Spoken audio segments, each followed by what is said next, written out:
நான் ராஜரத்னம் சிவகுமார். இன்றைக்கி learn to ஏர்னில் என்ன பார்க்க போகிறோன்னா, முதலீடுகளை தொடங்குவது எப்படி, முதலீடுகளை தொடங்குவதற்கான முதல் படி எவ்வாறு இருக்க வேண்டும். அதாவது நீங்கள் முதலீடு செய்யணும்னு விருப்பப்படுறீங்க, அப்போ எப்படி தொடங்குவது என்று தெரியவில்லை.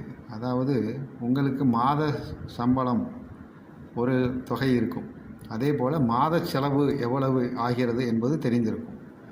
இந்த மாத சம்பளத்தில் உங்களால் செலவுகள், அறியாத செலவுகள் வரும்போது, அதைவிட அதிகமாகும்போது நீங்கள் கடன் வாங்குவீர்கள் அல்லது வேறு யாரிடமாவது பெற்றுக்கொண்டு அதை திரும்பி செலுத்துவீர்கள், கிரெடிட் கார்டு யூஸ் பண்ணுவீங்க.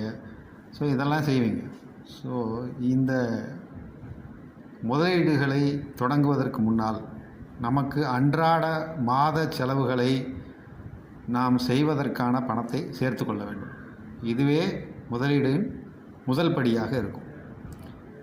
இப்போ ஒரு மாதத்திற்கு 1,00,000 ரூபாய் செலவழிக்கிறீர்கள் என்றால், அந்த செலவுக்கான 6 மாதத்துக்கான செலவை நீங்கள் சேமித்து அதை முதலீடாக ஒரு இடத்தில் வைத்து கொண்டீர்களானால், உங்களுக்கு அறியாமல் வரும் செலவுகளை அதன் மூலம் சரி கட்ட முடியும்.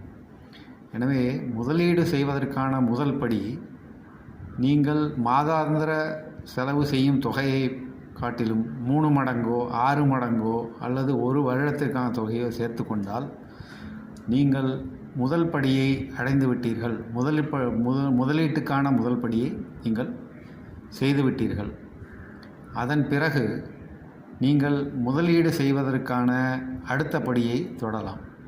எனவே முதலீடு செய்வதற்கான முதல் படி, உங்கள் மாதாந்திர செலவுக்கான தொகையை 3 மடங்கோ அல்லது 6 மடங்கோ சேர்த்து செய்து ஒரு இடத்தில் சேமிப்பாக வைத்திருப்பீர்களானால், அதாவது சேவிங்ஸ் அக்கௌண்ட் என்று சொல்வார், அது உடனடி தேவைக்கான எடுக்கக்கூடிய இடத்தில் வைத்திருப்பீர்களானால் அதுவே முதலீட்டுக்கான முதல் படி.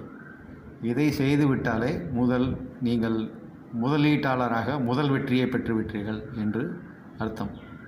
இதை செய்ய தொடங்கினாலே உங்களுடைய ஆர்வம் பெருகும், முதலீடை அதிகமாக செய்யலாம், உங்களுக்கான முதலீட்டுக்கான வழி பிறக்கும். எனவே உங்கள் மாதாந்திர செலவுக்கான தொகையை முதலில் சேமிப்பாக சேர்த்து அதிலிருந்து உங்கள் முதலீட்டை தொடங்குங்கள். நீங்கள் வெற்றி பெற வாழ்த்துக்கள். நன்றி, வணக்கம்.